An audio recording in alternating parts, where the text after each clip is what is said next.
વલ્લભના વાલા વિષ્ણુ, જય જય શ્રી ગોકુલેશ. સૌપ્રથમ આપણે સૌંદર્ય પદ્મ શ્લોકનું ગાન કરીશું.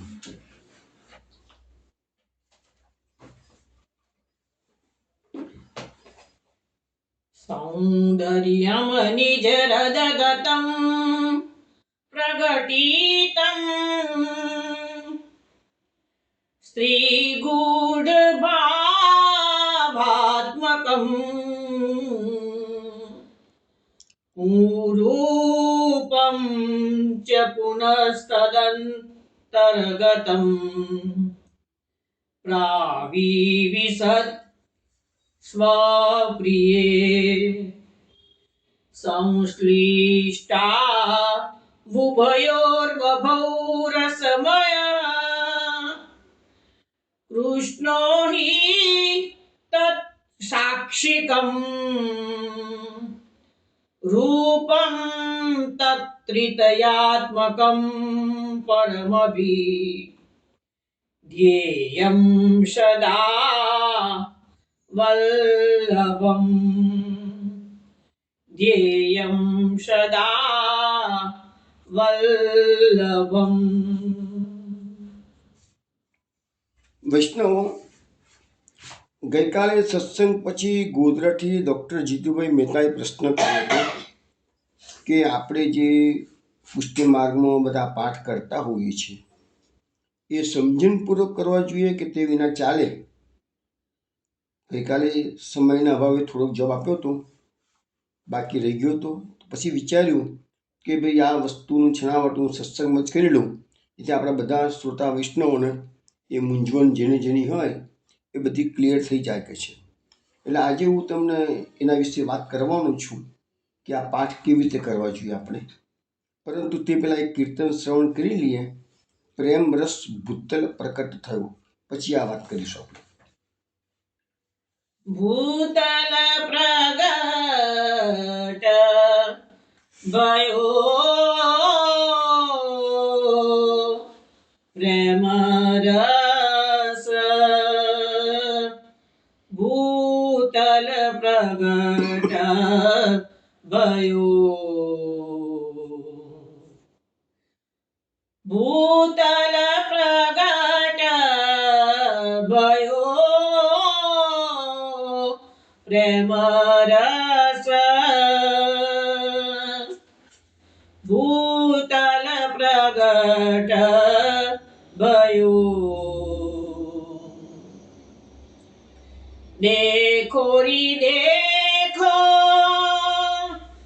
ભારી નૈનન પ્રભુ આનંદ મયો પ્રેમ રસ ભૂતલ પ્રગટ ભયો. જો રસ નિગમ અગમ હું અગોચર સો સબ સાધ્ય લયો સો રસ શ્રી લક્ષ્મણ ભટ્ટ ગૃહ પ્રકટિત પ્રેમ મયો પ્રેમ રસ ભૂતલ પ્રકટ ભયો. ઘર ઘર નંદન ફલ ફૂલ્યો સેવા વિધિ શીખયો આપુન કીએ રસાલ રીતિ શું આપુન કીએ રસાલ રીતિ શું શ્રી વલ્લભ ધરડી જયો પ્રેમ રસ ભૂતલ પ્રકટ ભયો ભૂતલ પ્રગટ ભયો પ્રેમ રસ ભૂતલ પ્રગટ ભયો.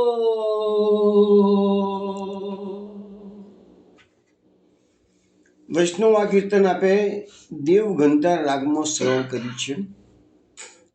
આ કીર્તનનો ભાવ એવો છે કે મહાપ્રભુજીનું આ ભૂતલ પર પ્રાકટ્ય થયું છે એ પ્રેમ રસને પ્રકટ કરવા માટે.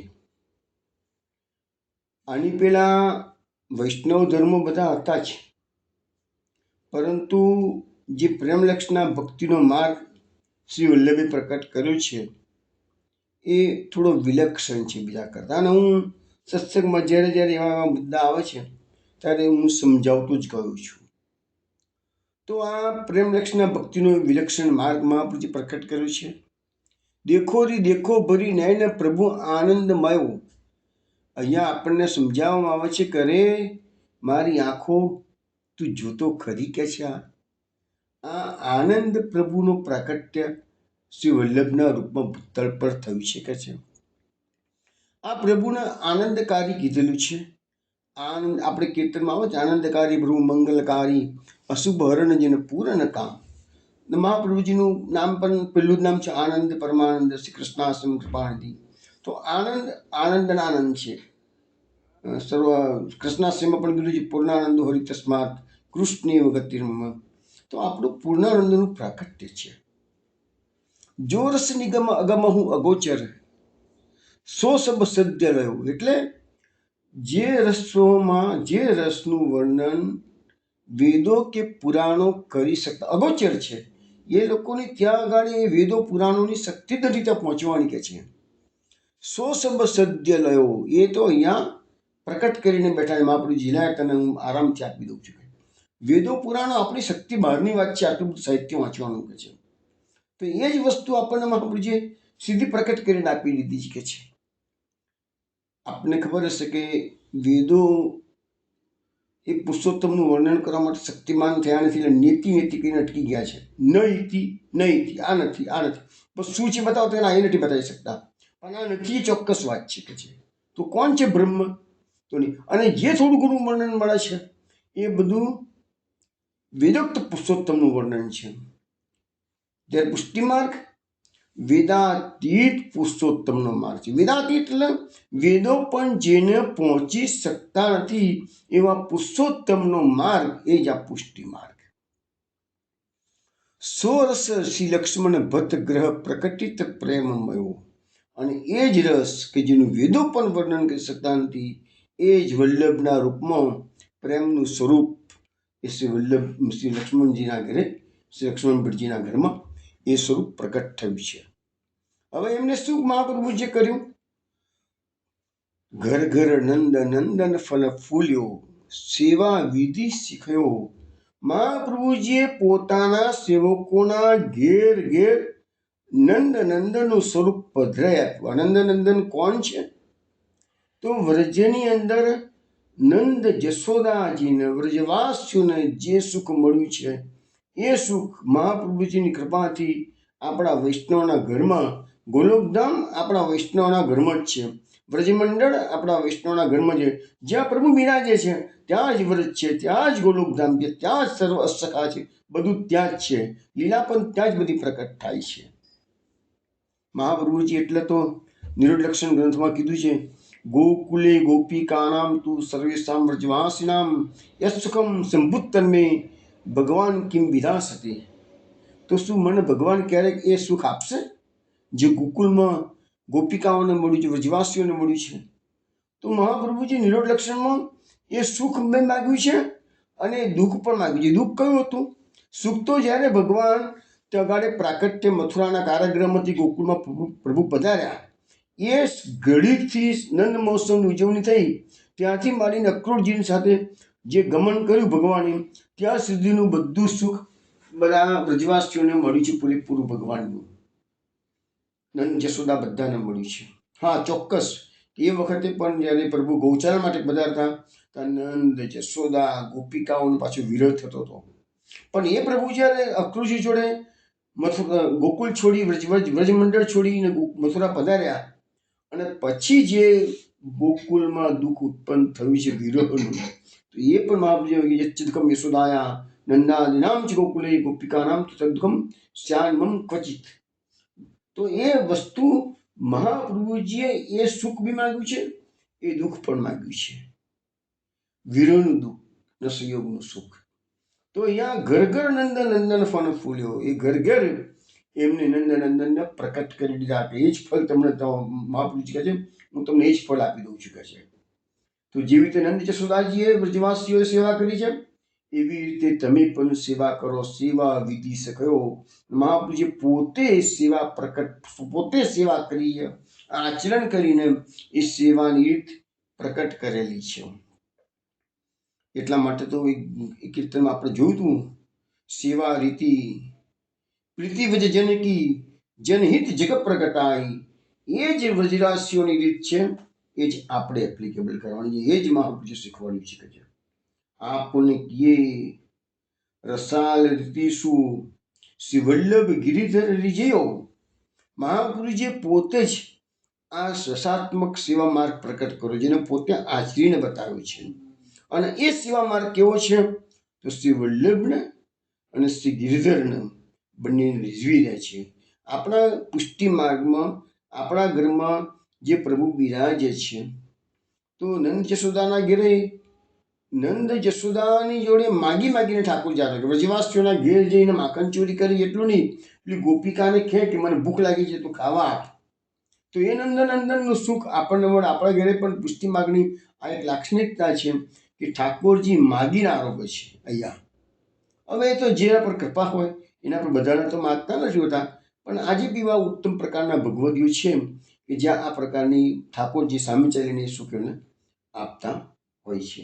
એવું નહીં માનવું કે મહાપ્રભુજીના સમયમાં જ હતું, આજે પણ બધું ભૂતળ પર છે. એમાં ઉત્તમ કક્ષાના ભક્તિ ઓછા છે, પણ છે.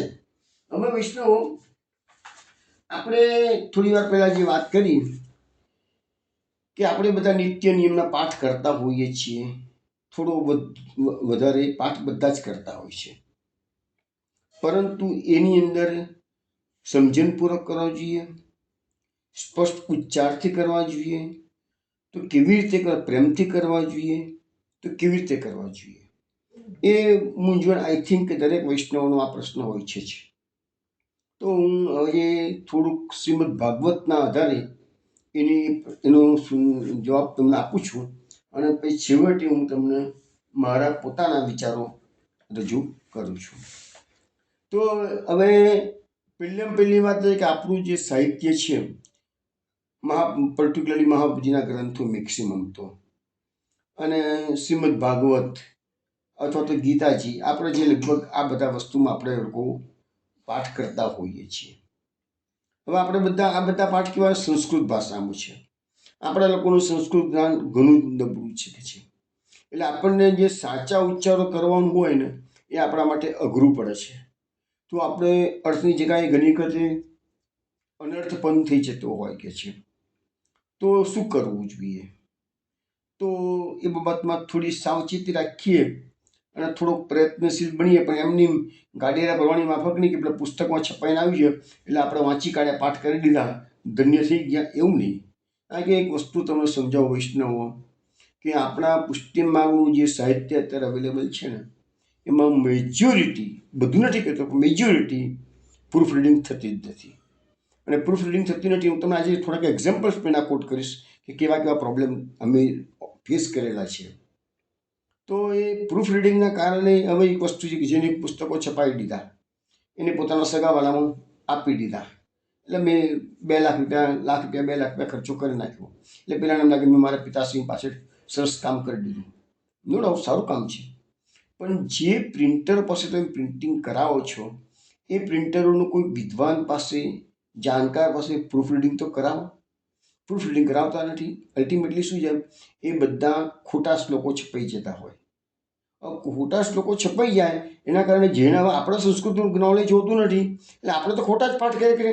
પેલા માણસે 1,00,000-2,00,000 રૂપિયા ખર્ચી નાખ્યા, એનો ભાવ તો સારો જ હતો, પણ અલ્ટિમેટલી બધા વૈષ્ણવના ઘરમાં જે પુસ્તકો ગયા હોય, હું તમને એક વસ્તુ કહું, નામ સાથે કહું છું કે આંતરરાષ્ટ્રીય પુસ્તક માર્ગ વૈષ્ણવ પરિષદ આપણે લોકો બહુ જ ઇજ્જતથી માનથી જોતા હોઈએ. એ સંસ્થાનું એક પુસ્તક વેણુગીતનું પ્રસંગ, આચાર્યનું એક આચાર્ય હતા આપણા વલ્લભપુરના આચાર્ય, એના નામથી પુસ્તક પ્રકટ થયેલું હતું.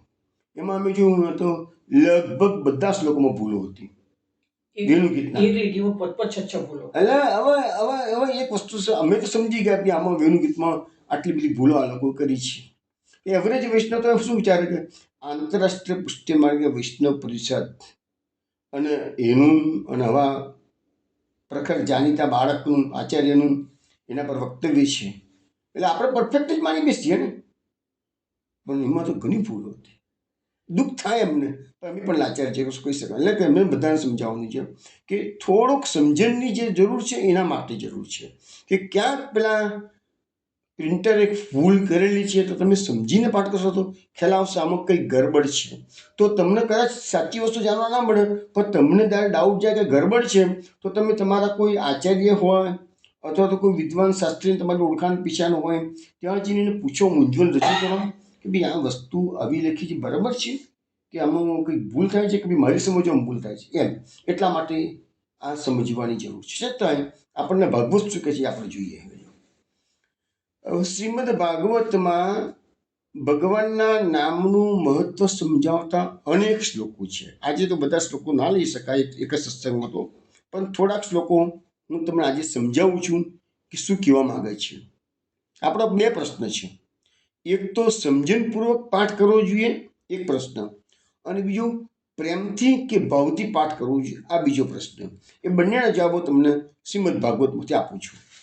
શ્રીમદ ભાગવતના 6થા સ્કંદમાં 2જા અધ્યાયમાં વિષ્ણુદૂતો યમદૂતો વચ્ચે જે સંવાદ ચાલે જજામિન આખ્યાનમાં, એમાં વિષ્ણુદૂતો યમદૂતોને કહે છે કે અજ્ઞાનાદ અથવા અજ્ઞાનાદ ઉત્તમ શ્લોક નામયત સંકીર્તિતમ અગમ પુંસો દેદો યથાનલઃ. એટલે વિષ્ણુદૂતો યમદૂતોને કહે છે કે યમદૂતો, જેમ બળતણ સાથે જાણે અજાણે અગ્નિનો સ્પર્શ થાય છે તો તે ભસ્મ થઈ જાય છે, તેવી જ રીતે જાણી સમજીને કે પછી અજાણતામાં પણ ભગવાનના નામોનું સંકીર્તન કરવામાં આવે તો તેથી મનુષ્યના બધા પાપો ભસ્મ થાય. એટલે એક વસ્તુ નક્કી થઈ ગઈ, ભગવાનના નામમાં એવી તાકાત છે કે તમે સમજ્યા વગર પાઠ કરો તો પણ પાપોનો નાશ થાય છે. એ વાત તો આપણને ભાગવત બતાવે છે એટલે સ્વીકારવું જ પડશે. બીજો શ્લોક કહીએ, એ જ અધ્યાયમાં 19મા નંબરનો શ્લોક છે. યથાગદમ વીરતમમ ઉપયુક્તમ વિદથ્યા અજાણતો આત્મગુણમ કુર્યાન મંત્રોપી ઉદારત. એટલે એમાં એમ કહેવા માંગે છે, જેમ કોઈ મનુષ્ય પરમ શક્તિશાળી અમૃતને તેના ગુણ જાણ્યા વિના અજાણતા જ પીએ છે તો તે પીનારને અવશ્યપણે ગુણદાયી થાય છે, અને તેવી જ રીતે અજાણતા જ ઉચ્ચારણ કરવામાં આવે તો પણ ભગવાનનું નામ પોતાનું ફળ આપીને જ રહે છે. તો જોયું, અહીંયા અગ્નિનું ઉદાહરણ આપવામાં આવ્યું અને અમૃતનું ઉદાહરણ આપવામાં આવ્યું.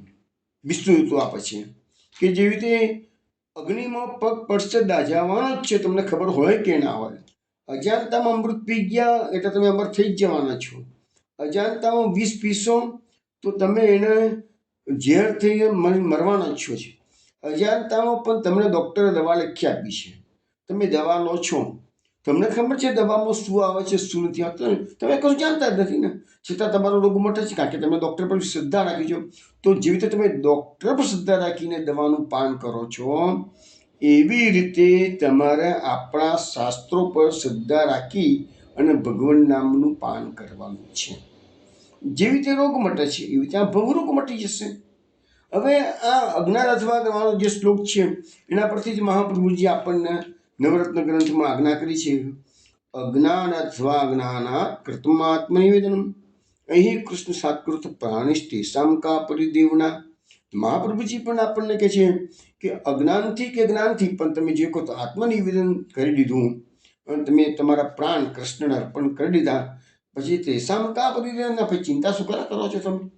તો અહીંયા પણ એ જ વાત આવે છે કે ભગવાનનું નામ કે આત્મનિવેદન બંને વસ્તુ અજાણતામાં કરવાથી પણ ફલિત થાય છે. હવે આગળના શ્લોકમાં જોઈએ. હવે આ તો જાણે અજાણી અર્થ સમજ્યા વગર પાઠ કરીએ છીએ એની વાત આપણને થઈ, બરાબર છે. હવે આપણને આપણો પુષ્ટિ માર્ગ છે, પુષ્ટિ માર્ગ તો પ્રેમનો માર્ગ છે, ભાવનાત્મક માર્ગ છે. હવે પ્રેમ વગર ભક્તિ કરવામાં કે પ્રેમ વગર નામોચ્ચારણ કરવામાં કે પ્રેમ વગર પાઠ કરવામાં, ખાલી ગાડીનો પ્રવાહ કરવામાં ફલિત થાય કે ના થાય? હવે એનો જવાબ આપણે ભાગવત પુરુષ સુધી. આ જ અધ્યાયની આ જ છઠ્ઠા સ્કંદની અંદર જ બીજા અધ્યાયમાં પાછા બીજા શ્લોકો છે. વિષ્ણુ જ યમદૂતોને સમજાવી રહ્યા છે. સાંકેત્યમ પ્રયાસ્યમ વા સ્તોભમ હે લણમ એવ વામ વૈકુંઠ નામ ગ્રહણમ અશેષાગ હરમ વિદુઃ. એટલે કે છે કે સંકેતથી, ઉપહાસથી, રાગ આપવા ખાતર કે કોઈની અવગણના કરવા ખાતર પણ જો કોઈ મનુષ્ય ભગવાનના નામનું ઉચ્ચારણ કરે છે તો તેના બધા પાપો નષ્ટ થઈ જાય. જો અહીંયા આ શ્લોકમાં નામનું મહત્વ સમજવામાં આવ્યું છે કે એ નામ અત્યાર સુધી આપણે હતું કે અજ્ઞાનથી નામ લો તોય ચાલે છે. હવે અહીંયા આવે છે કે પ્રેમથી નહીં પણ વિવશતાથી. એટલે કેવી રીતે? સંકેતથી. ખાલી આમાં માને કે દીકરાનું નામ પાડ્યું હોય ઘનશ્યામ, તો આપણે ઘનશ્યામ નામ બોલીએ. કેશવ, અમેરિકામાં એક ડૉક્ટરે નામ છોકરાનું નામ કેશવ પાડેલું છે તો કેશવ. અમદાવાદમાં એક ડૉક્ટરે છોકરાનું નામ શ્યામ પાડ્યું છે તો શ્યામ. એ બધા ભગવાનના નામો થયા છે. તો એ તમે તો નારાયણ નામ લીધું, કેશવ નામ લીધું તો દીકરા તરીકે લો છો ને, પણ અહીંયા એ સંકેતથી લીધું હોય, ઉપહાસથી મજાક કરતા હોય ભગવાન નામ દેવાઈ ગયું. રાગ આલાપ, કોઈ એવું સરસ કીર્તન ભજન તમને ગમી ગયું હોય એમાં નામ આવતા હોય, એમાં રાગ આલાપ કરતા હોય, તો કોઈની અવગણના ખાતર કરવા ખાતર પણ તમે નામ લેતા હો. કોઈ તમારો દુશ્મન હોય એને ભગવાનનું નામ હોય અને એને તમે અવગણના કરતા હો અને એ નામ લેતા હો, તો પણ ભગવાન એટલો દયાળુ છે કે ભગવાનના નામોનું ઉચ્ચારણ કરવા માત્રથી બધા પાપો નષ્ટ થઈ જાય. અહીંયા પ્રેમની વાત નથી આવતી. અહીંયા તો ગમે તે ભાવ હોય તો પણ આપણને ભાગવત સમજાવે છે ભગવાન નામ જરૂરી છે. બીજો શ્લોક લઈએ.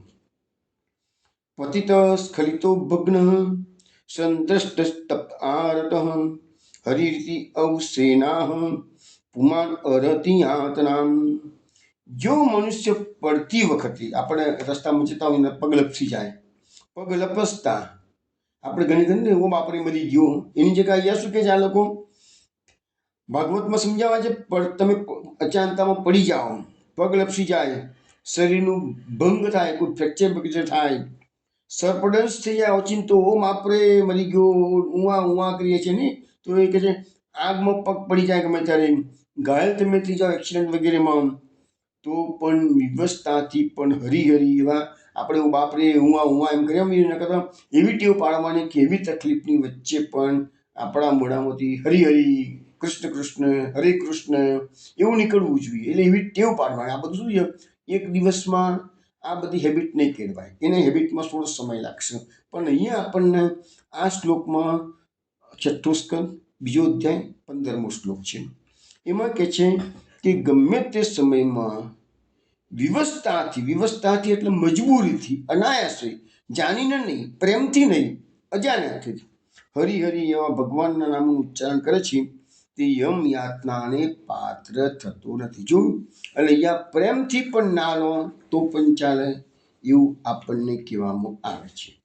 હવે એ જ સ્કંદમાં ત્રીજો અધ્યાય લઈએ. એમાં યમરાજા યમદૂતોને જે ઉપદેશ કરે છે એ સુખદેવજી પરીક્ષિત રાજાને કહે છે. શું કહે છે? તસ્માત સંકીર્તનમ વિષ્ણુ જગન મંગલમ અમસામ મમતામપી કૌરવ્ય વિદ્ય એકાંતિક નિષ્કૃતમ. હે પરીક્ષિત, મોટામાં મોટા પાપોનું અંતિમ અને પાપ વાસનાઓને પણ નિર્મૂળ કરી દેવાનું પ્રાયશ્ચિત એ જ છે કે માત્ર ભગવાનના ગુણોનું, તેમની લીલાઓનું અને તેમના નામોનું કીર્તન કરવામાં આવે, આનાથી કલ્યાણ થઈ જાય છે. એટલે જોયું, માત્ર ગુણોનું કે લીલાઓનું ગાન જ કરવાનું કીધું છે. પ્રેમથી કરો તો ઉત્તમ છે, પણ ના પ્રેમ થાય અને એમને એમ ગાડીને પરવાની માફક કરો તો પણ અહીંયા લખ્યું છે કલ્યાણ થઈ જશે. એટલે પાઠ કરવા જરૂરી છે. હવે ત્રીજા સ્કંદમાં જઈએ. ત્રીજા સ્કંદના 9મા અધ્યાયમાં બ્રહ્માની સ્તુતિમાં એક સરસ શ્લોક છે. ઘણા શ્લોકો છે, પણ એક શ્લોક મેં સમજાવું છે.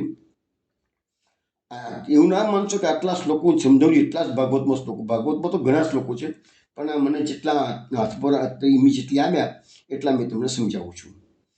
યસ્યાવતાર ગુણકર્મ વિડંબનાની નામાન્ય સુવિગમે વિવસા ગૃહંતી તેનૈક જન્મ સમલમ સૈવહિત્વા સંયાન્ત્યપવૃતમ ઋતમ તમજમ પ્રપદ્યે.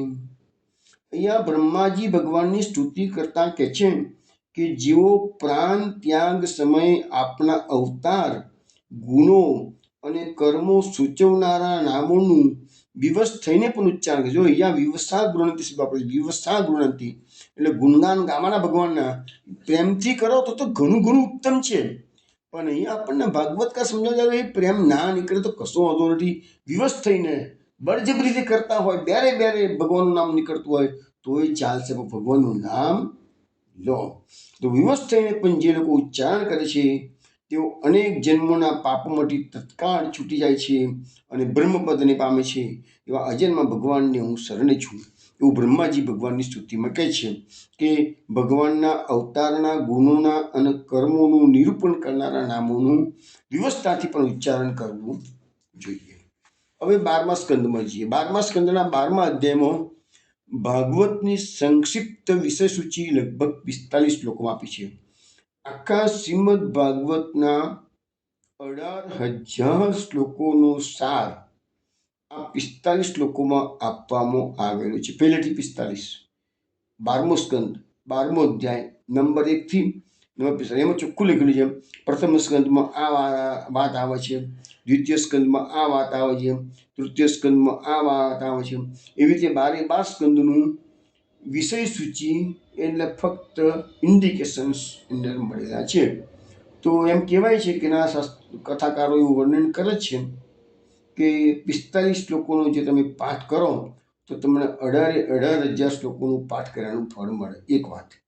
બીજું એમ પણ કહેવામાં આવે છે કે 7 દિવસની કથા કોઈનાથી ના સાંભળી શકાય અને છેલ્લા દિવસની 12મા સ્કંદની કથા, જેમાં આ 12મા સ્કંદનો 12મો અધ્યાય અને એમાં 45 શ્લોકો છે, એની કથા કોઈ સાંભળે તો પણ એને 7 દિવસની કથાનું ફળ મળે છે. પણ મુશ્કેલી ક્યાં છે? એ કથાકારો છેલ્લા દિવસે 12મા સ્કંદના આ 45 શ્લોકો મોટે ભાગે લેતા જ નથી. એને કદાચ લે તો એક વાક્યમાં પતાવી દે છે કે 12મા સ્કંદમાં ભાગવતની સંક્ષિપ્ત સૂચિ આપવામાં આવી છે એમ કરીને ટૂંકામાં પતાવી દીધું. પછી બતાવતા નથી, કારણ કે એ લોકો સમયની મર્યાદા હોય છે. તો આ તો તમને સમજાવ્યું. હવે એની અંદર 45 નંબરના શ્લોક સુધી ભાગવતની સંક્ષિપ્ત સૂચિ છે અને પછી 46મા નંબરના શ્લોકમાં જે શ્લોક લખ્યો છે એ હું તમને સમજાવું છું. પતિત સ્ખલિતશ્ચ આર્તઃ શ્રુત્વા વા વિવશો બ્રુવન હરે નમ ઇતિ ઉચ્ચેર મુચ્યતે સર્વપાતકાત.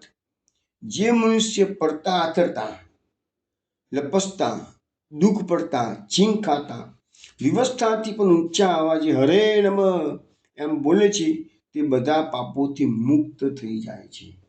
જો અહીંયા શું સમજાવે છે આપણને? હરે નામ તો હરિનું નામ લો કે કૃષ્ણનું નામ લો કે બધું ભગવાનના નામો તો બધા સરખા જ છે.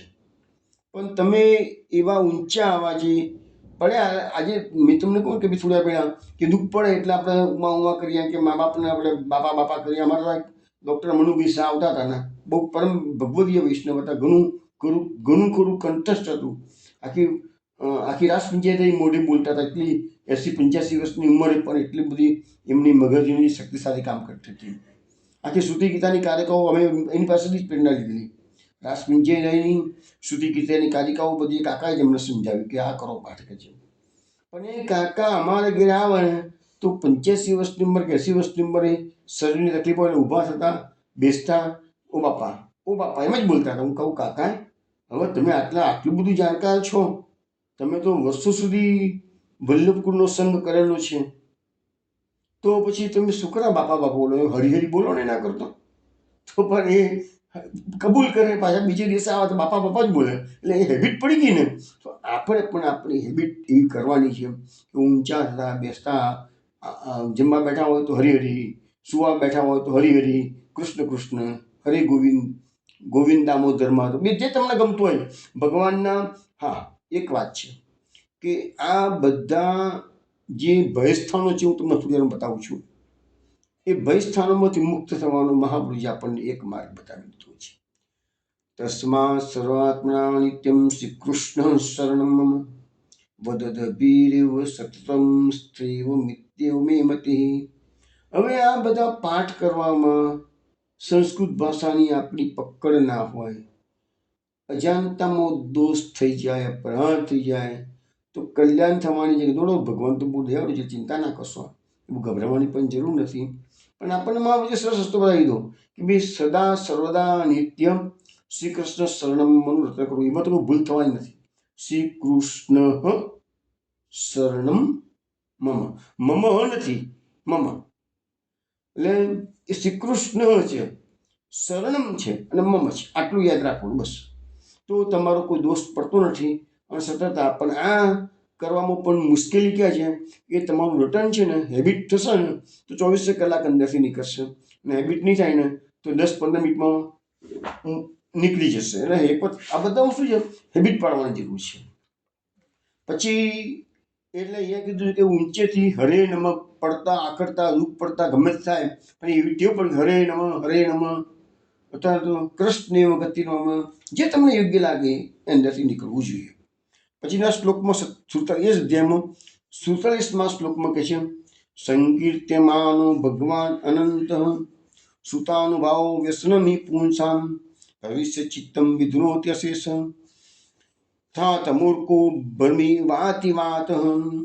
જો અનંત ભગવાન શ્રી કૃષ્ણ નામ લીલા ગુણ વગેરેનું ઉચ્ચારણ કે સંકીર્તન થતું રહે અથવા તેનો પ્રભાવ મહિમા વગેરેનું શ્રવણ કરવામાં આવે તો પ્રભુ સ્વયં હૃદયમાં આવીને બિરાજે છે અને શ્રવણ કીર્તન કરનાર મનુષ્યના બધા દુઃખો દૂર કરે છે. એટલે અહીંયા આપણને સમજાવવામાં આવ્યું છે કે ભગવાનના નામનું, ભગવાનની કથાનું, ભગવાનના ગુણોનું શ્રવણ અને કીર્તન અને સ્મરણ 3.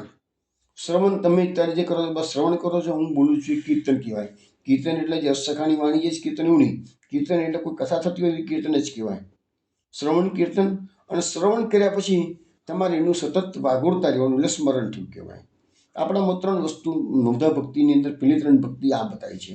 એમાં સ્મરણ ભક્તિને સર્વશ્રેષ્ઠ બતાવવામાં આવેલી છે. આપણી મૂળ વાત હતી પાઠ સમજણપૂર્વક કરવા જોઈએ અને પ્રેમથી કરવા જોઈએ, એ વાત પર આપણે વાત કરતા હતા. હવે જો શ્રીમદ ભાગવતમાં તો કહ્યું છે કે અજ્ઞાનથી કે જ્ઞાનથી પાઠ કરો તો પણ એનું ફળ મળે છે. આપણને સ્પષ્ટ અજામિલ આખ્યાનમાં વિષ્ણુદૂતોના સંવાદમાં એ વસ્તુ આવી ગઈ. બીજું પ્રેમથી નહીં કરો અને વિવશતાથી, એટલે વિવશતા એટલે અનાયાસે થઈ જાય, મોઢામાંથી નીકળતું હોય અથવા બળજબરીથી નીકળે. ભગવાનનું નામ પ્રેમથી દો તો તે ઉત્તમ છે, પણ અનાયાસે પણ તમારા મોઢામાંથી નીકળે તો પણ એ ફલિત થયા વગર રહેવાનું નથી. બીજું, બહુ વખત પહેલાં મેં તમને ગીતા પ્રેસના સ્થાપક હનુમપ્રસાદ પોદ્દારનો એક મુંબઈનો કિસ્સો કહેલો અને એમાં પણ હતું જ કે રામ શબ્દનું મહત્વ સમજાવ્યું હતું. તો રામ શબ્દ કોઈક વિશ્વની કોઈક ભાષામાં રામ શબ્દનો અર્થ કોઈ પશુ થાય છે. અને એમને પ્રશ્ન પૂછવામાં આવ્યો કે ભાઈ એ માણસ એ દેશમાં મરી જતો હોય અને રામ શબ્દ બોલે પણ એને તો રામ એટલે પ્રભુ નથી, એના માટે રામ એટલે એનું પેલું પાળેલું પશુ છે, તો શું એનો ઉદ્ધાર થાય? તો પોદ્દારજી તે વખતે ભાવ સમાધિમાં આવી ગયા અને એ વખતે ભગવાન રામચંદ્ર સ્વયં એમના સમાધિમાં આવીને પધારીને કહે છે કે તું કહી દે એને કે રામ નામનું મહત્વ છે, એ ભલે એનો ભાવ પશુનો હોય પણ રામ બોલે છે માટે એનો ઉદ્ધાર થઈ શકે છે. પછી જાગ્રત અવસ્થામાં 1-2 કલાકે સમાધિ એમની પૂરી થઈ ત્યારે એમને આવીને કીધું પોતાના મિત્રોને બાજુમાં બેઠા હતા બધાને કે આ રામચંદ્રજી મારા સમાધિમાં પધાર્યા હતા અને એને જ જવાબ સ્પષ્ટ આપ્યું છે કે આમાં રામ નામનું મહત્વ છે, ભાવનું મહત્વ નથી.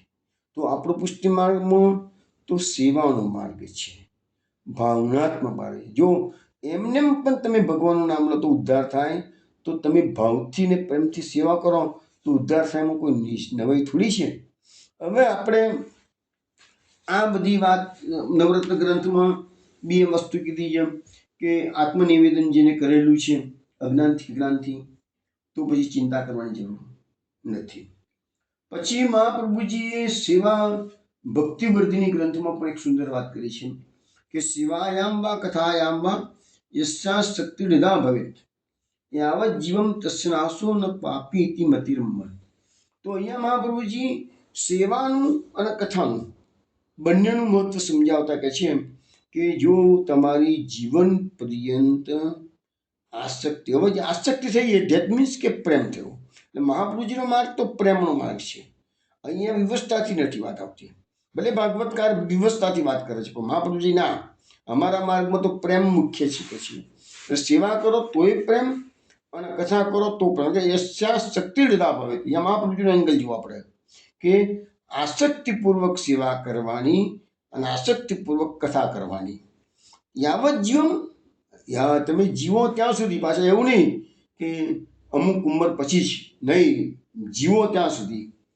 તસ્ય નાશો ન પાપી ઇતિ મતિર્મમ. તો એ વ્યક્તિનો ક્યારેય પણ નાશ તો એક વસ્તુ સમજો, મહાપ્રભુજીના આ શબ્દોનો પ્રયોગ કર્યો છે, પણ નાશ એટલે તો મૃત્યુ થાય. મૃત્યુ તો દુનિયામાં દરેકનું આવવાનું છે, વહેલું કે મોડું. એટલે અહીંયા એકચ્યુઅલી નાશ શબ્દનો અર્થ મૃત્યુ નથી થતું, પરંતુ એનું ક્યારેય પતન થતું નથી. કારણ કે આજે અધ્યાત્મ માર્ગમાં બધું સરળ નથી હોતું. અધ્યાત્મ માર્ગમાં પતનની પણ અનેક શક્યતાઓ રહેતી હોય છે. તો અહીંયા મહાપ્રભુજી આપણને એ એસ્યોરન્સ આપે છે કે એવા જીવનું એક વખત સેવામાં કે કથામાં જ આસક્તિ થઈ ગઈ, એટલે કે પ્રેમ થઈ ગયો. પ્રેમ આસક્તિને સંતરણ દશા આપણને બતાવવામાં આવેલી છે, તો એનું ક્યારેય પતન થતું નથી કે છે. હવે હું તમને થોડાક આપણને જે થોડી વાર પહેલાં મેં કહ્યું કે પુષ્ટિ માર્ગે જે સાહિત્ય અત્યારે અવેલેબલ છે એમાં ખૂબ જ ભૂલો થતી હોય છે, અને એનું મુખ્ય કારણ એક જ છે કે પ્રૂફ રીડિંગ કોઈ પણ વ્યક્તિ કરતી નથી. હું તમને એક નાનકડો એક્ઝામ્પલ આપું. થોડા વર્ષો પહેલા અમેરિકા વ્રજ મંદિરના જે ટ્રસ્ટી છે નવનીતભાઈ શાહ, એ મારા ત્યાં મહેમાન બન્યા હતા. મને કહે છે કે નારાયણભાઈ આપણે ડાકોર, અલીના, સાવલી બધી બેઠકો કરવા જઈએ. મેં સારું ચલો. બીજી દિવસ સવારે મારી ગાડી બધાનું લઈ ગયો. હવે પહેલાં મને કહે છે કે આપણે સાવલીથી ને પછી ઉમરેઠ જઈશું કે છે. ઉમરેઠમાં મારા સગા છે ને તો પ્રસાદ લેવાનો છે. તમને વાંધો નથી? એમ કીધું ના, મને વાંધો નથી, પ્રસાદ લેવાનું જમીશું તમારે. ચલો, કશો વાંધો નથી. એમને કંઈ ફોન કરી દીધો, મેં આટલા વૈષ્ણવ છીએ તૈયારી રાખજો. એટલે બધાએ અમે એમના ઘરે ગયા. હું તો મારા પરિચિત હતા નહીં, એને ઓલીબીના સગા હતા. હવે એમના ઘરે એમના નજીકના કોઈ સગા મરી ગયા હશે એ વખતેમાં, મહિના 2 મહિના પહેલાં. એટલે બધા પુસ્તકો છપાવેલા હતા, એટલે પાઠના પુસ્તકો અમારા હાથમાં બધાને કંઈક આપ્યા. તો વિનોદાએ, મેં તો પુસ્તક ખોલ્યું જ મૂકી દીધું બાજુમાં, મારા સામાનમાં, મારી જે બેગ હતી એમાં. વિનોદાએ તો ખોલીને જોયું તો વળે તો પહેલો શ્લોક શ્રી ગોવર્ધનનાથ પાદયુગલમ, એ તો પહેલો શ્લોક હતો. અને ત્યાં તો ગોવર્ધનનાથની જગ્યાએ નાશ કરી દીધો. ગોવર્ધનનો નાશ કરી દીધો. ગોવર્ધનના નાથની જગ્યાએ નાશ. હવે સાહેબ મને એમથી દુઃખ થાય છે. મેં વ્યક્તિનું ધ્યાન દોર્યું, ભાઈ આ તમે મને વિનોદાએ મને કીધું કે જો આ તો કે નાશ કરી નાખ્યો ગોવર્ધનનો કે છે. મેં એમને ધ્યાન દોર્યું. મેં તો ભાઈ આવું યાર તમે આવા પુસ્તકો છપાઈને લોકોને આપો છો તો આ તો તમારું મરનારનું કલ્યાણની જગ્યાએ અકલ્યાણ થશે. કારણ કે બધાને તમે ગોવર્ધનનાથ જે વાંચે પાઠ કરે એનો પણ કલ્યાણ નથી થવાનો હતો, નાશ જ થવાનો બધાનો. તો આવું કેમ ચાલે? તારે ભાઈએ કીધું યાર શું કરીએ, અમારા ફલાણા કાકા મરી ગયા હતા અને ઉતાવળમાં પ્રિન્ટિંગમાં કહ્યું અમે, અને 9મા દિવસે બેસનું હતું અને બેસનામાં બધાને પુસ્તકો આપવાના હતા, એટલે પેલા પ્રિન્ટિંગ ફટાફટ કરી નાખ્યું કે છે. પણ એમાં એક તો બે ભૂલો શું થઈ છે કે પ્રૂફરીડિંગ નથી થઈ. બીજું કે જે પુષ્ટિ માર્ગી પુસ્તકોનું પ્રિન્ટિંગ કામ કરતો હોય એમાં ઘણા આવા પ્રિન્ટરો સારા એક્સપર્ટ હોય છે જે પુષ્ટિ માર્ગ સાહિત્યનું કામ કરે છે. એવાની પાસે જો કામ કરાવ્યું હોત તો એ લોકો કોઈ દાડો એ ભૂલ ના કરે. અહીંયા વડોદરામાં એમના પ્રિન્ટરી છે, એ મથુર સજીનું બધું સાહિત્ય લોકો છાપે છે, કૌશિકભાઈ પટેલ છે, એ બધું જ એમનું એમના પુસ્તકોમાં કોઈ દાડો લગભગ ભૂલ નથી હોતી. કારણ કે એ લોકો ટેવાઈ ગયા આટલા વર્ષોથી આ બધું પુષ્ટિ માર્ગે સાહિત્ય છાપે છે એટલે. તો એવા અને એમાં અમદાવાદમાં પણ છે સારા પ્રિન્ટરો. તો એવા પ્રિન્ટરો પાસેથી જો તમે કામ કરાયું હોય તો આ ગોવર્ધન નાશનો પ્રસંગ ઉપસ્થિત થાય જ નહીં. એવા જેટલા લોકોના ઘરે પુસ્તક ગયા હશે એટલે હું જે ઘણી વખત સમજાવું છું ને કે સમજીને પાઠ કરવા એનું કારણ આ છે. તો હવે તમારા હાથમાં આ પુસ્તક આવી ગયું, તમે તો જે પાઠ કરવાનો છો બજારમાંથી પુસ્તકો તો ખરીદીને લાવશો અથવા તો કોઈની મરણ પાછળ પુસ્તક છપાવશો ને તમારા ઘરમાં આવશે, એમાંથી તમે પાઠ કરવાનો છો. પણ આ વસ્તુનું પુષ્ટિ માર્ગમાં કોઈ હાઇલાઇટ નથી કરતું. મને એનું બહુ દુઃખ થાય છે કે ભાઈ પ્રિન્ટિંગ જ ખોટું થયેલું હશે. ભાઈ એવરેજ વૈષ્ણવ સંસ્કૃતનું ભાષાથી અજાણું છે. એવરેજ વૈષ્ણવ, બહુ જ ઓછા વૈષ્ણવોને આ બધી બાબતમાં જાણકારી છે. હવે એવરેજ વૈષ્ણવ પાસે આવા પુસ્તકો ગયા એ તો પાઠ કરવાનો છે, વિચારો જે અંદર લખ્યું છાપેલું હોય એ છે. ચલો હવે બીજો કિસ્સો તમને કહો છે કે હું વર્ષો પહેલાં જ્યારે અમદાવાદ ફાર્મસી ભણતો હતો ત્યારે ઘણી વખત શનિ રવિની હોય તો કથાઓ ચાલતી હોય બધી કંઈ ને કંઈ તો હું જતો. તો ડોંગરેજીની કથા મેં કોઈ ગયો તો ગોવિંદ દામોદર માધવ સૂત્ર ગવાતું હતું. ત્યાં પુસ્તક મળતું હતું વેચાતું, એટલે હું લઈ આવ્યો અને મેં રૂમ પર આવીને આખું ગોવિંદ દામોદર માધવ સૂત્ર ગોખી નાખ્યું. હવે એમાં એક શ્લોક હતો, એમાં પ્રિન્ટિંગમાં મિસ્ટેક થઈ લીધી. હવે મને ખટકો લાગ્યો કે ક્યાંક ભૂલ છે, પણ ખબર નથી પડતી શું ભૂલ છે. હું તમને સમજાવું. કયો શ્લોક હતો? જીવે સુદૈવમ ભજ સુંદરાણી નામાની કૃષ્ણેશ મનોહરાણી સમસ્ત ભક્તાર્થી વિનાશનાની ગોવિંદ દામો ધર્માધવેતી. હવે આ શ્લોક સાચું બોલ્યો, અત્યારે હું બોલ્યો. પણ હું જે પુસ્તક લાવ્યો તો વર્ષો પહેલાની વાત કરું છું, એમાં ભક્તાર્થીની જગ્યાએ ભક્તાની શબ્દ વાપરેલો હતો. હવે તી અને ની તન અને લગભગ તમે જુઓ ને તો પ્રિન્ટિંગમાં તન અને નામાં બહુ મોટો ફરક નથી. ખાલી પેલું મીંડું થઈ જાય તો ની થઈ ગયું, અને લોબુ સીધું પાકડું કરો તો તી થયો, અને એ ટીની ઉપર થોડો રકાર આવે એટલે આરતી શબ્દ થઈ જાય. આરતી, ભક્તારતી અને ભક્તાની. હવે પેલા પુસ્તકમાં ભક્તાની શબ્દ લખેલો હતો. હું પાઠ કરું તો મને ખ્યાલ આવી ગયો કે જીવે સદૈવમ ભજ સુંદરાની નામાની કૃષ્ણસ્ય મનોહરાની. તો સમસ્ત ભક્તાર્થીની જગ્યાએ ભક્તાની. ભગવાનના નામો બધા જ ભક્તોનો નાશ કરનારા છે. એવી મારી જીભ તું એવા ભગવાનના ભક્તોનું, એવા ભગવાનના નામોનું રટન કર. ભગવાનના બધા ભક્તોનો નાશ કરે છે. બોલો, આ શબ્દનો અર્થ કેવો થયો? ભક્તોનો નાશ કરે છે. અને ભક્તાર્થીનો અર્થ ભક્તોના દુઃખોનો નાશ. કેટલો મોટો! જો પ્રિન્ટિંગમાં નાનકડી મિસ્ટેક, પણ અર્થમાં કેટલો બધો ફરક પડે. તમે સમજી શકશો વૈષ્ણવ. આવું જે સમજાવું છું એમ કે સમસ્ત ભક્તાર્થી વિનાશનાની જગ્યાએ પેલા પુસ્તકમાં સમસ્ત ભક્તાની વિનાશનાની શબ્દ હતો. પછી મારા મનમાં મને એટલી જ ખબર પડી કે મારી કોઈ ભૂલ થાય છે, પણ કઈ ભૂલ થાય છે મને ખબર નથી પડતી. પછી ઘણા વખત પછી બીજું એક પુસ્તક હાથમાં આવ્યું અને એમાં મેં આ શ્લોક કાઢીને જોયો ત્યારે ખબર પડી કે ભક્તાર્થી, ભક્તાની નથી. એટલે આરતી એટલે દુઃખ, ભક્તા ભક્ત વત્તા આરતી એ ભેગું કરો એટલે ભક્તારતી થાય. એટલે ભક્તોના દુઃખોનો નાશ. ભગવાનનું નામ કેવું છે?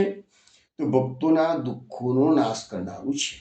તો એવા અર્થઘટન આ થતા હતા. પછી હું તમને કહું, અત્યારે આપણે પુષ્ટિ માર્ગે સ્તોત્રમાં એક સંબંધીના ઘરે જવાનું થયું.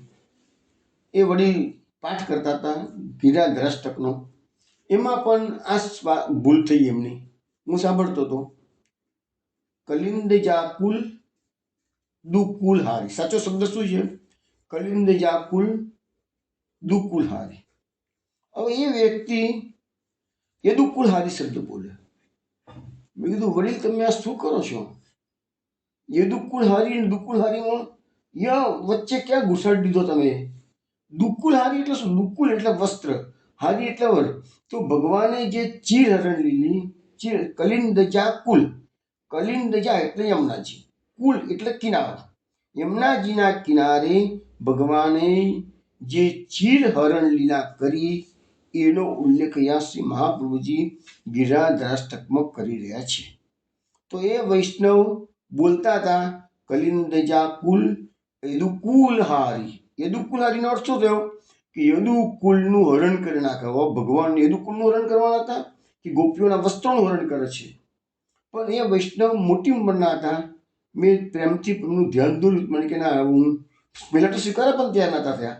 પછી બતાવ્યું એમને બધા 2-15 પુસ્તકો ખોલીને એટલે એગ્રી થઈ ગયા. હા ઈચ્છી વાત છે કે દુકુલહારી આવે એ દુકુલહારી. પણ એક વાર જીભ પર ચડી ગયું ને એ દુકુલહારી એટલે એવો જ પાઠ થાય. એટલે હું જે સમજાવું છું ને કે અજ્ઞાનથી તમે પાઠ કરવા બેસશો તો આવી બધી ભૂલો થવાની શક્યતા રહે છે. બાકી તમે ભાગવતકાર આપણને સમજાવે છે જ્ઞાનથી પાઠ કરો તો પણ ચાલે, પણ આવી ભૂલો તો ન જ થવી જોઈએ. એટલે થોડી સાવચેતી રાખવાની જરૂર છે. ઓછા પાઠ થાય તો ઓછા, બને ત્યાં સુધી સ્પષ્ટ ઉચ્ચાર કરો, બને ત્યાં સુધી એનો અર્થનું અનુસંધાન રાખો. અનુસંધાન રાખવાથી ફાયદો શું થશે કે તમને ખ્યાલ આવશે કે તમે ભૂલ નથી કરતા. બીજી વસ્તુ શું છે કે એ વસ્તુ એમને એમ પાઠ કરશો તો જીભ પર ચડી જશે પણ મનમાં એ નહીં આવે. જ્યારે હું જે રસ્તો બતાવું છું એમાં જીભ પર પણ ચડશે અને તમારા મનમાં એનો ભાવનું જ્યારે વાંચશો કે પાઠ કરશો ત્યારે એનો ભાવ મનમાં પ્રગટ થશે. આ બંનેના કારણથી તમને કહું છું કે અર્થનું અનુસંધાન રાખવું જરૂરી છે. સવાલ જો અર્થનું અનુસંધાન રાખશો તો ભૂલો થવાની શક્યતા. ભૂલો તો હું પણ કરતો, હું એમ ના માનું છું કે મને કે બધું આવડે છે. ભૂલો તો મારી પણ થાય, પણ અમે થોડા સાવચેત છીએ એટલો ફરક પડે ભાઈ કે છે. આવો એક બીજો કિસ્સો તમને કહું કે ચૈતન્ય મહાપ્રભુજીના કિસ્સામાં મેં વાંચેલું કે ચૈતન્ય મહાપ્રભુજી દક્ષિણ ભારતની યાત્રા કરતા હતા ત્યાં ગોદાવરીના કિનારે એક બ્રાહ્મણ બેસી અને ગીતાનો પાઠ કરતો હતો. ચૈતન્ય મહાપ્રભુજી તો મહાન પંડિત હતા, ભગવદ અવતાર હતા. એમણે જોયું કે આ બ્રાહ્મણ ગીતાજીનો પાઠ કરે છે પણ અસંખ્ય ભૂલો કરે છે. શુદ્ધ ઉચ્ચાર જ નથી કરતા બ્રાહ્મણદેવ. અને પણ એની સાથે શું હતું કે બ્રાહ્મણની આંખમાંથી અશ્રુધારા વહેતી હતી. ખૂબ ભાવપૂર્વક. આ પુષ્ટિમાં જે પરમ તત્વ છે એ ભાવ છે. એટલે ચૈતન્ય મહાપુરુષજી તો ઊભા રહ્યા થોડી વાર અને પેલાના પાઠ પૂરા થયા એટલે કીધું કે બ્રાહ્મણ દેવ તમે આટલો બધો અશુદ્ધ ઉચ્ચાર કરો છો. થોડુંક વ્યાકરણ, બધાને કે વ્યાકરણ સંસ્કૃતનું ના આવડતું હોય તો તમે સ્પષ્ટ ઉચ્ચાર કરીને પાઠ કરો ને. કહે છે તને કહે પેલા અમને કીધું કે ભાઈ હું તો ભણેલો ગણેલો માણસ નથી, ભલે બ્રાહ્મણ છું તો ભણેલો ગણેલો નથી કે છું એટલે મારા ઉચ્ચારો અશુદ્ધ છે. તો ચૈતન્ય મહાપ્રભુ પૂછે છે પેલાને પણ તમારા આંખમાં આટલા બધા આંસુ છે અને તમે ગદગદ કંઠે પાઠ કરતા હતા, એવો કયો ભાવ તમારામાં આવ્યો? તમારો ઉચ્ચાર તો તમારો શુદ્ધ છે તો ભાવ તો તમારો શ્રેષ્ઠ હતો. ત્યારે પેલા બ્રાહ્મણે જવાબ આપ્યો, કૃપાનાથ, હું જ્યારે ગીતાજીનો પાઠ કરું છું ને ત્યારે નજર સમક્ષ શ્રી કૃષ્ણ ભગવાન અર્જુનને રથમાં બેસીને ઉપદેશ કરી રહ્યા છે ને એ ચિત્ર મારી નજર સમક્ષ ખડું થાય છે. અને ચિત્રો જોતા જોતા જ એ સ્વરૂપ જોતા જોતા હું પાઠ કરું છું એટલે સતત મારી આંખમાંથી અશ્રુધારા વહે છે. ચૈતન્ય મહાપ્રભુજી બ્રાહ્મણને નમી પડ્યા, ધન્ય છે કે છે. એટલે કેવા આ બધા હું તમને ઉદાહરણો કેમ આપું છું? સમજાવવા માટે કે ભાવ ઇમ્પોર્ટન્ટ છે. હવે અગત્યની વાત આવે ભાવ. ભૂલ થતી હોય તો બી ભાવ સારો હશે ને તો ભૂલને પણ ભગવાન માફ કરી દેશે. પણ મારો એક રિક્વેસ્ટ છે કે ભૂલ ન થાય એવો પ્રયત્ન તો આપણે કરવો જ જોઈએ. એવું નહીં કે એટલે એને શું કે ભાવ લાવવાનો અને ભૂલો કર્યા કરવાની, એવું અર્થના ઘટન ના કરશો મહેરબાની કરીને. હવે બીજું પણ એક બે આ બધા કિસ્સા મારા ધ્યાન પર આવે છે. તમને હું કેમ દોરું છું? કોઈની નિંદા ટીકા ટિપ્પણ કરવા માટે નહીં કરતો, પણ તમને સમજાવવા માટે કરું છું. એક મંદિરમાં એક વખત રાજભોગનો સમય હતો અને કીર્તન ચાલતું હતું સંધ્યા સમયનું. એટલે અમે એના અધિકારી ઓફિસમાં બેઠેલા હતા. અધિકારીનું ધ્યાન દોર્યું, બે આ તમારા જે કીર્તનકાર તો આપણા જેવા વૈષ્ણવ જ હતા. કોઈ એવા એક્સપર્ટ કીર્તનકાર હોય તો એ તો ભૂલ ના જ કરતા હોય. આપણા જેવા વૈષ્ણવ મંદિરમાં કોઈ કીર્તનકાર હતું નહીં એટલે લઈને બેસી ગયેલા ચોપડી ખોલીને કીર્તન કરતા હતા. બિચારા વૈષ્ણવને શું ખબર પડે બિચારાને. એટલે અમે પાનું ખોલીને કીર્તન કરવા મળ્યું. પછી અમે ટ્રસ્ટીનું ધ્યાન દોર્યું અધિકારીનું, બે આ તો સંધ્યા સમયનું કીર્તન છે ને આ રાજભોગનો સમય છે, ત્યાં ક્યાં કીર્તન કરો છો? એટલે પેલા કીર્તન એને પૂછ્યું, કીર્તને કહે ભૂલ થઈ ગઈ, પાનું ફરી ગયું કહે છે. હવે જો તમે સમજીને કીર્તન કરતા હો તો રાજભોગમાં તમે સંધ્યાનું કીર્તન કરી જ ના શકો. રાજભોગનો સમય અને સંધ્યાનો સમય બે જુદી જ વસ્તુ છે. પણ પેલા સમજ્યા વગર કીર્તન કરવા બેસી ગયા, એમાં આ ગરબડ થઈ ગઈ. આવો એક બીજો કિસ્સો છે. એક વખત એક મંદિરમાં એવું બનેલું કે દોલોત્સવ પછીનો દ્વિતીયા પાતોત્સવનો દિવસ હતો અને પેલા વૈષ્ણવ કીર્તન કરતા હતા એ વસંતનું કીર્તન કરતા હતા. એટલે અમારે ધ્યાન દોર્યું, ભાઈ ગઈકાલે દોલોત્સવ થઈ ગયો, આજે તો દ્વિતીયા પાટોત્સવ છે, આજે વસંતના કીર્તન ન આવે. તો પેલા વૈષ્ણવ કે પણ ચોપડીમાં કીર્તન કુંજમાં લખ્યું છે પણ હું તો કીર્તન કરું છું કે છે. અરે મેં કીધું કોઈ સંજોગોમાં ના હોય કે કીર્તન કુંજમાં એવું ના બતાવ્યું હોય કોઈ દાડો. મેં કીધું કે દ્વિતીયા પાટોત્સવ દાડે તમે વસંતના દોલોત્સવના દાડે વસંતના ખેલ બંધ થઈ ગયો, આપણો છેલ્લો દિવસ પણ દોલોત્સવ ધૂળેટી. તો પછી કીધી મેં કીધું તમને વસંતના કીર્તન લખવામાં બતાવો. પછી ચોપડી ખોલીને મને બતાવ્યું. મને કે જુઓ. તો મેં કીધું ભાઈ આ તમે જુઓ, આજે કીર્તન નંબર લખ્યો છે ને એ વસંતના કીર્તન નંબર નથી, પરંતુ જે આપણા નૃત્ય નિયમના કીર્તન હોય છે એનો નંબર છે. તાને વૈષ્ણવે સાચી વાત, હા સાચી વાત છે, મારું ધ્યાન બહાર નીકળી ગયું છે. એટલે કહેવાનો મતલબ મારો શું છે કે સમજણપૂર્વક કરશો તો આવી બધી ભૂલો થશે નહીં. એવી રીતે આપણો સેવા માર્ગ છે. આ કીર્તનનું આવ્યું, પાઠનું આવ્યું, હું સેવા માર્ગ કરું છું. સેવા માર્ગમાં પણ જે સમય આપણા ત્યાં મહાપુરુષ જે આમ તો એક વસ્તુ તો મને પહેલાં બી કીધી છે કે આ પ્રણાલિકાનો માર્ગ નથી. આ માર્ગ છે ટોટલી પ્રેમનો માર્ગ છે. પરંતુ આપણને પ્રેમનો પહેલા દિવસે તમે સેવા પધરાવશો તો પ્રેમ નથી થવાનો ભગવાનનો. ધીરે ધીરે ધીરે જેવી રીતે પતિ પત્નીનો વિવાહ થયો હોય અને પહેલા દિવસે લગ્ન કરીને સ્ત્રી આવશે, તે પતિની બધી ધ્યાન રાખશે તો એને ફરજ માની કરશે, પ્રેમથી નહીં કરે. પહેલા દિવસે પ્રેમ ઉત્પન્ન થયો જ ના હોય. હા, સિવાય કે લવ મેરેજ થયા હોય, પ્રેમ ના થયેલો હોય.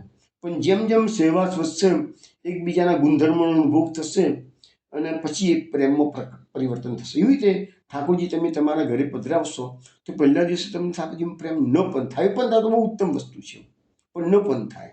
પણ તમે ઠાકોરજીને જેમ જેમ સેવા કરતા જશો એમ એમ ધીરે ધીરે ધીરે ધીરે સહવાસ વધતો જશે તમારો. ઠાકોરજીની સન્મુખમાં જેટલા વધારે જશો એ ઠાકોરજી કૃપા કરશે અને તમારું અંતરમાં પ્રેમ પ્રકટ થશે. હવે આપણે પુષ્ટિ માર્ગ પ્રણાલિકા કેવી મહાપ્રભુજી બનાવેલી છે? વર્ષના 12 માસમાં અલગ અલગ અલગ અલગ ઉત્સવો આવે છે. સેવા પ્રકાર બદલાતો જ રહે. શીતકાળનો જુદો, ઉષ્ણકાળનો જુદો, તહેવારનો ઉત્સવનો જુદો, સામગ્રી શણગાર. માનો કે ઉષ્ણકાળ હોય તો એની અંદર આપણને આ મિશ્રીનો પણો અને એ બધું આવતું હોય. ઠાકોરજીને ઠંડક માટે ચંદન, પંખા વગેરે આવતું હોય છે, જે શિયાળામાં ન આવે. તો એ બધી વસ્તુઓ આપણામાં બહુ જ પીગા. એટલે આપણે 12 માસમાં નિત્ય નવીન સિસ્ટમ બધી રાખેલી છે. કીર્તનો બદલાતા રહેતા હોય છે. તો જે પ્રકારના ઉત્સવો હોય એ જ પ્રકારનું કીર્તન આવે, એ જ પ્રકારનું બધું તમારો ભાવ ક્રિએટ થાય. હવે એકની એક વસ્તુ તો માણસ ઘણી વખત કંટાળી જાય. જ્યારે અહીંયા તો સેવા માર્ગમાં બધું જ નવું નવું નવું નવું 12 માસ નવું નવું આવે કરે છે. તો એ પણ અહીંયા આપણને બતાવવામાં આવે છે કે ભાવ ઇમ્પોર્ટન્ટ છે. એ માર્ગમાં પ્રણાલિકા ભલે કરી છે પણ પ્રણાલિકા પ્રમાણે તમારો ભાવ બદલાવો જ જોઈશે કે ભાઈ આજે ઉષ્ણકાળ છે, આજે શીતકાળ છે, આજે વરસાદના દિવસો છે. એ પ્રકારે જે આપણું બધું સાહિત્ય નક્કી કરેલું છે એ પ્રકારે તમારા ઠાકોરજીના સુખ માટે એ પ્રણાલિકા મેન્ટેન કરવાની છે. આટલી મેં તમને શોર્ટમાં વાત કરી દીધી. હવે આપણે વાત કરીશું કે આ કૃષ્ણ સેવાનો માર્ગ મહાપ્રભુજીએ જે પ્રકટ કરેલું છે તો શું દરેકે દરેક યુગમાં હતું કે ના? આપણા ભાગવતમાં 12મા સ્કંદના 3જા અધ્યાયની અંદર એક શ્લોક છે, કૃતે યધ્યાયતો વિષ્ણુ ત્રેતાયામ યજતો મખે દ્વાપરે પરિચર્યાયામ કલૌ તદ્હરિ કીર્તનાથ. હવે શું છે કે યુગે યુગે પણ ધર્મ બદલાતો રહે છે. જેવી રીતે આપણે 500 વર્ષ પહેલા મહાપ્રભુજી પ્રકટ થયા તો આપણા માટે પુષ્ટિમાર્ગ પ્રકટ કરીને ગયા. પુષ્ટિમાર્ગ તો પહેલા પણ હતો, એવું હતું નહીં, પણ પુષ્ટિ સંપ્રદાય એમને પ્રકટ કર્યું છે. પ્રેમ લક્ષના ભક્તિનો માર્ગ તો અનાદિકાળથી ચાલતો આવેલો છે, પરંતુ મહાપુરુષજીને વ્યવસ્થિત બંધારણ કરી આપ્યું અને એને ગોઠવણી વ્યવસ્થિત કરીને આપી. એવી રીતે એને પુષ્ટિ સંપ્રદાય તરીકે જાણીતો થયો. ગોપીજનોનો માર્ગ, ગોપીજનો તો શાશ્વત કલ્પમાં એની પહેલેથી યુગો યુગોથી ગોપીજનોનો માર્ગ છે. આ માર્ગ તો ગોપીજનોનો છે. હવે શું કહે છે અહીંયા આ શ્લોકની અંદર? કૃત્ય યદ ધ્યાયતો વિષ્ણુ, એટલે કૃત્ય એટલે કે સતયુગમાં ભગવાનનું ધ્યાન કરવાથી તમને ભગવાન પ્રાપ્ત થતા હતા. ત્રેતાયામ યજતો મખે, મખે એટલે યજ્ઞ. તો ત્રેતા યુગમાં ભગવાનનું યજ્ઞ કરવાથી પ્રભુની પ્રાપ્તિ થતી હતી. આપણે ભાગવતમાં વાંચ્યો હતો યજ્ઞો બધા કેટલા બધા થતો હતા એ દિવસમાં યજ્ઞો. દ્વાપરે પરિચર્યાયામ, દ્વાપર યુગની અંદર પરિચર્યા એટલે પૂજા, ભગવાનની પૂજા. એ પૂજા કેવી? આપણું સેવા અને પેલી પૂજા. એ પૂજાનો માર્ગ છે પાછો મર્યાદા માર્ગ છે. અને પૂજાનો માર્ગ છે એમાં શાસ્ત્રોક્ત વિધિ છે, વેદોક્ત વિધિ છે. એટલે એમાં સહેજ ભૂલ થાય તો તમને વિપરીત પરિણામ મળે. જ્યારે અહીંયા કળિયુગમાં ભગવાન એટલા બધા દયાળુ છે તો શું કરવું છે? કલૌ તદ હરિ કીર્તનાથ, કલિયુગમાં શ્રી હરિનું કીર્તન કરવાનું છે. બસ આમાં આપણા મહાપુરુષજીએ સેવા માર્ગ પ્રકટ કર્યો. સેવા માર્ગનું પ્રકટનું રહસ્ય શું છે? તો સેવા માર્ગના કારણે તમારા મનની અંદર ઓટોમેટિકલી કૃષ્ણ પ્રવેશ કરી જશે. આજે શીતકાળ છે એટલે આ પ્રકારના કીર્તન કરવાના, આ પ્રકારના વસ્ત્ર લેવાના, આ પ્રકારના શણગારવાના, એ ક્યારેય સેવા છે તો વિચાર આવશે ને. તો સેવા કરવાથી આ ફાયદો છે કે જે પ્રકારની સેવા તમે, જે પ્રકારના તહેવાર કે ઉત્સવો છે એ પ્રકારના મનમાં વિચારો આવ્યા વગર રહેશે જ નહીં. એટલે ઓટોમેટિકલી કૃષ્ણ તમારા હૃદયમાં પ્રવેશ કરશે. ત્યારે મહાપ્રભુજીએ તો આ જે ભાગવતનો શ્લોક છે એમાં કીર્તન શબ્દ વાપર્યો છે. તો કીર્તન તો અહીંયા તમે સેવા કરશો તો ઓટોમેટિકલી કીર્તન થવાનું જ છે, કારણ કે અલ્ટિમેટલી કીર્તન કરવાથી મગજમાં, મનમાં પ્રવેશ કરવાનો છે ભગવાનનો. તો સેવાથી પણ મનમાં ભગવાન, એટલા માટે મહાપ્રભુજીએ કહી દીધું કે માનસી સા પરામતા. તો કૃષ્ણ સેવા કરવાની કીધી છે મહાપ્રભુજી, પણ માનસી સા પરામતા એટલે મનથી ભગવાનની ભક્તિ સેવા કરો એ વધારે ઉત્તમ છે. તો વૈષ્ણવો, આજે મેં તમને આ પાઠ કરવા બાબતમાં થોડુંક સમજાવ્યું છે. અને એટલું કહું છું કે એવરેજ વ્યક્તિઓ પોતાના પિતાશ્રી કે માતૃશ્રી મરી જાય પાછળ પાઠ કરવાના પુસ્તકો છપાવે છે અને બધાને વેચે છે અને પ્રૂફ રીડિંગ કરતા નથી. એટલે મારે હાઇલાઇટ બધાને ખાસ કરવાનું કે પહેલી વાત એ છે કે પાઠ કરવાના પુસ્તકો તો લગભગ બધાના ઘરમાં આવી ગયા. મારા ઘરમાં કશું નહીં તો ઓછામાં ઓછા 10 ઉપર પુસ્તકો આજે પણ પેલા કોઈની પાસે છપાયા હોય ને એવા 10 કરતાં બી વધારે હશે કદાચ પણ નીકળે. એટલે એક વસ્તુ છે કે એવા પુસ્તકો છપાવો કે જે અલભ્ય સાહિત્ય હોય એવું તમે વૈષ્ણવના ઘરે પહોંચાડો. બાકી પાઠ કરવાના પુસ્તકો બધા વૈષ્ણવના ઘરમાં હોય જ. એક વાત છે. બીજી વસ્તુ મેં તમને કીધું એ પ્રમાણે કે થોડું મોડું આપશો તો ચાલશે, મરણ પછી 9મા દિવસે આપવું જ એવું કોઈ જરૂરી નથી. પણ જે સાહિત્ય આપો એને વ્યવસ્થિત પ્રૂફ રીડિંગ કરીને આપો, જેથી જે પાઠ કરે, જે વાંચે એનામાં સાચી વસ્તુ બતાવે. હું તમને બીજો કિસ્સો મને યાદ આવેલો કહું. મારા એક દૂરના સંબંધી ઓળખીતા છે, એ મરી ગયા. છોકરા અમેરિકાથી આવ્યા. પુસ્તકો ફટાફટ, હવે અમેરિકાવાળા આવે એટલે 15-20 દાડા લેવાના, બધું ઊંચું મૂકી દેવાનું, પછી ચાલતી પકડવાની. આ બધી આ પોઝિશન ચાલે છે. બધું મિકેનિકલની રીતે જ બધા કરતા હોય છે, મિકેનિકલ જ કાર્ય. પિતાશ્રી મરી ગયા એટલે એની પાસે કંઈક કરવાનું એટલે કરવાનું બસ. એક પુસ્તક છપાયું, સગાવાલા મધી વેચ્યું. પુસ્તક નસીબ સંજોગો એના પાસે છે, મારી પાસે પણ. પુસ્તકનું નામ હતું સુખ દુઃખ જન્મ મૃત્યુ. મેં વાંચ્યું. પુસ્તકમાં શું લખ્યું છે એને, એ લેખકે કે સ્વર્ગ અને નરક જેવું કંઈ છે જ નહીં, આ બધા ગપ્પા છે. આ પુસ્તક વાંચ્યા પછી મને એમ થયું કે આ બિચારા પિતાશ્રી પાછા છોકરાઓ તો સારી ભાવનાથી પુસ્તક છપાવે છે, પણ આ તો જે પુસ્તકો હશે એના મગજમાં આપણી શાસ્ત્રોની વિરુદ્ધની ફિલિંગ્સ આવશે. જો તમે સ્વર્ગ નરકને ખોટા માનતા હો તો ગીતા ખોટી થઈ. આજે ભાગવતમાં સ્વર્ગની નરકની વાતો છે, ગીતામાં પણ સ્વર્ગ નરકની વાતો છે. અને સ્વર્ગ નરક જેવું કંઈ છે નહીં એવું તમે લખો તો એવા પુસ્તકો છપાવવાથી ફાયદો શું? એ તો ઉપરથી તમે શાસ્ત્રોથી વિરુદ્ધની વાતો કરવા માંડો છો તો અપરાધ થઈ જાય છે. તો મહેરબાની કરીને આ બધી વસ્તુથી હું હાઇલાઇટ કરું છું કે આવા કાર્યો ન કરો કે જેથી તમે લોકોમાં શાસ્ત્ર વિરુદ્ધ વાતો ફેલાય એ વસ્તુની મારે તમને કહેવાનું છે. તો વૈષ્ણવ આજે તમને પાઠ કરવા બાબતમાં ઘણી બધી વાતો કરી દીધી છે. ધારો સમય ધારા કરતાં વધારે નીકળી ગયો છે તો માફ કરજો. આજે મહાપ્રભુનો સત્સંગ મારે જે કરવું તો રહી ગયો છે, પણ કાલ રાત્રે 8 વાગે પાછા આપણે મળીશું, ત્યારે મહાપ્રભુજીની આગળ વાત કરીશું. ત્યાં સુધી જય જય શ્રી ગોકુલેશ.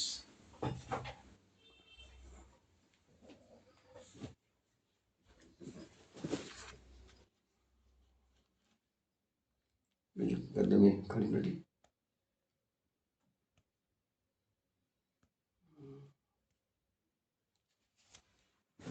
કદમને ખ્યાલ નહીં હોય.